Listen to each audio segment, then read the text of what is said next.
Thanks for watching. Don't forget to like, comment, share and subscribe to Mufti Tariq Masood, famous scholar.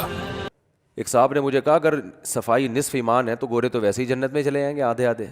کیونکہ ہمارے یہاں دیکھ لو, ابھی gutter میں نے بنوایا ابھی تھوڑے دن پہلے, جو گورنمنٹ کی ذمہ داری ہے وہ ہم کر رہے ہیں, اور جیسے ہی ہم نے وہ کیا ہے تو اوپر سے چاول کا شاپر آیا, نیچے گرا ہوا ہے, پتہ نہیں کس نے پھینکا, کہاں سے آیا, مریخ سے تو آ نہیں سکتا, ظاہر ہے اسی زمین کا ہوگا نا.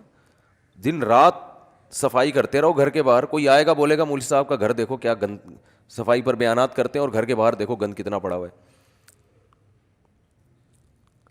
اس کا بھی کچھ کرنا ہے, بہت سخت ایکشن لینا. اب یہ تمیز سے لوگ سدھرتے نہیں ہیں, شرافت کا زمانہ نہیں ہے.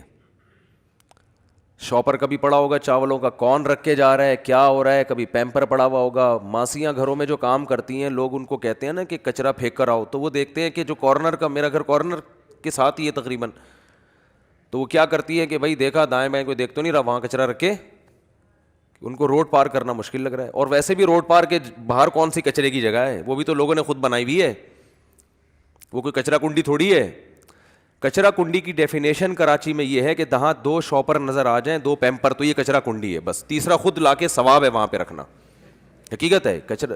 کچرا کنڈی کی ڈیفینیشن کیا ہے کہ جہاں 2 پیمپر, یہ تو اس کا بنیادی رکن ہے. ایک پیمپر ہو تو شبہ ہوتا ہے کہ کسی نے ویسے ہی رکھ دیا ہے, غلط کیا ہے, لیکن اگر 2 پیمپر اکٹھے ہو گئے وہاں پہ, اٹ از کالڈ کچرا کنڈی. پھر 25-30 ویسے ہی ہو جائیں گے.